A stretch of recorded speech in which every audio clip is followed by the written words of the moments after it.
السلام علیکم ورحمۃ اللہ وبرکاتہ۔ گزشتہ دن سے یہ خبر گردش کر رہی ہے کہ عمران خان صاحب نے کوئی معافی نامہ لکھا ہے اور چیف آف آرمی اسٹاف سے اور حکومت سے معافی کی درخواست کی، اور 9 مئی کے واقعات پر انہوں نے اپولوجائز کیا ہے۔ یہ ایک معافی نامہ جو ہے، ایک ڈاکیومنٹ ہے، یہ سوشل میڈیا کے اوپر بڑا وائرل ہونا شروع ہوا۔ اب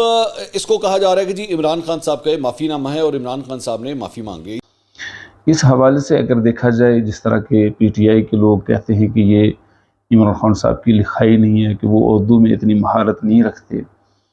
اور اس طرح اگر تو پی ٹی آئی کے لوگ اس کو یہ کہہ کر بھی رد کرتے ہیں کہ عمران خان صاحب کبھی بھی معافی نہیں مانگ سکتے، جبکہ اگر دوسری طرف دیکھا جائے تو عمران خان صاحب کے مخالفین اس کو عمران خان صاحب کا ایک معافی نامہ تسلیم کر کے اس کو پروپوگیٹ کرنے کی کوشش کرتے ہیں کہ عمران خان صاحب نے معافی مانگ لی ہے، اور اس کی بطور دلیل یہ مثال پیش کی جاتی ہے کہ جب سے یہ معافی نامہ سامنے آیا ہے، اس کے بعد وہ بہت سی خواتین جو 9 مئی کے واقعات میں گرفتار تھیں، ان کی ضمانتیں نہیں ہو رہی تھیں، وہ ضمانتیں ہو گئی ہیں۔ تو اس سے پتہ چلتا ہے کہ واقعتاً یہ عمران خان صاحب کا اصل معافی نامہ ہے، لیکن بہت سے مبصرین نے اس کو جعلی قرار دیا ہے کہ یہ ایتھینٹک نہیں ہے۔ یہ اوتھینٹک نہیں لگتا مجھے، یہ جعلی کوئی معافی نامہ ہے۔ کسی بھی لونڈے لپاڑے نے بیٹھ کے سوشل میڈیا کے اوپر شرارت کرتے ہوئے جو ہے وہ لکھ دیا، اور اس کے اوپر اسی طرح عمران خان صاحب کے سگنیچرز ڈھونڈنا کوئی مشکل کام نہیں ہے۔ کئی ایسے ڈاکیومنٹس ہیں جس کے اوپر ان کے سگنیچر ہوئے ہیں، آپ اس کو سائن کر کے جو ہے وہ پروپیگیٹ کر دیں۔ اور اس حوالے سے اگر دیکھا جائے تو جتنے بھی لیڈران ہیں، اگر ہم بات کریں میاں نواز شریف صاحب کی، اور ان کی جب پہلی دفعہ وہ یہاں ملک سے باہر چلے گئے 10 سال کا معاہدہ کر کے، تو اس معاہدے کی کوئی لکھائی، کوئی تحریر آج تک عوام تک نہیں پہنچ سکی۔ اور اسی طرح جب عمران خان صاحب دھرنے کے لیے آئے تھے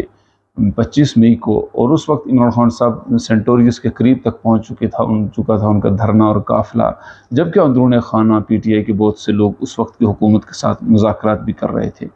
تو اس سے یہ پتہ چلتا ہے کہ جو معافی نامہ عمران خان صاحب کا دکھایا جا رہا ہے، یہ ضروری نہیں کہ عمران خان صاحب نے ہی تحریر کیا ہو، تحریر کوئی اور بھی کر سکتا ہے، لیکن اس طرح کی خبریں اور اس طرح کی ڈیلنگ کا انکشاف کبھی بھی عام آدمی تک نہیں پہنچایا جاتا۔ اور یہ بات یاد رکھنے کی ہے کہ لیڈر جب بھی اپنی یعنی پبلک کو اور اپنے فالوورز کو ڈچ کرنے کی کوشش کرتا ہے، تو وہ اپنی اس چیز کو یعنی معاہدے کے وقت ضرور اس کو ملحوظ نظر رکھا جاتا ہے کہ کہیں ان کی اس اصل تحریر کو اور اصل معاملات کو عوام تک نہ پہنچ پائے،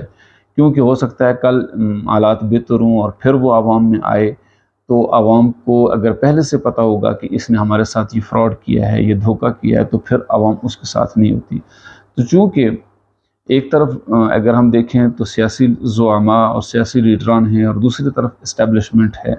اور ان دونوں کے درمیان جب معاملات طے ہوتے ہیں تو دونوں اپنے اپنے یعنی مستقبل کو محفوظ رکھنے کے لیے اس طرح کے کسی بھی معاہدے کو پبلک کے سامنے نہیں آنے دیتے۔ سو ان بنیادوں پر یہ کہا جا سکتا ہے کہ عمران خان صاحب کا یہ معاہدہ حقیقی نہیں بلکہ ایک جعلی اور فراڈ ہے،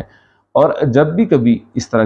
کا معاہدہ ہوا، اس طرح کی کوئی ڈیل ہوئی، تو پھر وہ یقیناً کبھی بھی عوام کے سامنے نہیں آ سکے گا۔ سو اس بات سے یہ اندازہ کرنا بھی مشکل نہیں۔ اگر ہم ماضی کی مثالوں کو دیکھیں، نواز شریف صاحب کی مثال لے لیں آپ، یا عمران خان صاحب کے 25 مئی کے دھرنے کی اور لانگ مارچ کی مثال کو ہم دیکھ لیں، تو اس سے یہ اندازہ ہوتا ہے کہ ان لوگوں کی در حقیقت عوام سے تعلق اتنا مضبوط نہیں ہوتا جتنا ان طاقتوں کے ساتھ ان کا تعلق ہوتا ہے جن کے بل بوتے پر یہ اقتدار میں آتے ہیں، اور پھر انہی سے اختلافات کی بنیاد پر یہ اقتدار سے محروم کیے جاتے ہیں۔ یہ المیہ ہے ہمارا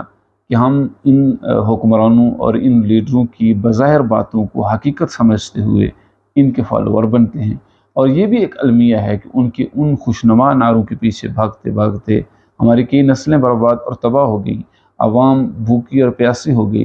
اور ان لیڈروں کی جو فالوئنگ ہے اس میں کمی نہیں آئی، اور ان لیڈروں کے پیچھے ہم اپنے آپ کو دھوکے میں رکھتے ہیں۔ سو یہ بات سمجھنے کی ہے کہ اگر عمران خان صاحب کا یہ خط حقیقت ہوتا تو کبھی بھی عوام کے سامنے نہ آتا۔ جو عوام کو دکھایا جا رہا ہے حقیقت وہ نہیں ہے۔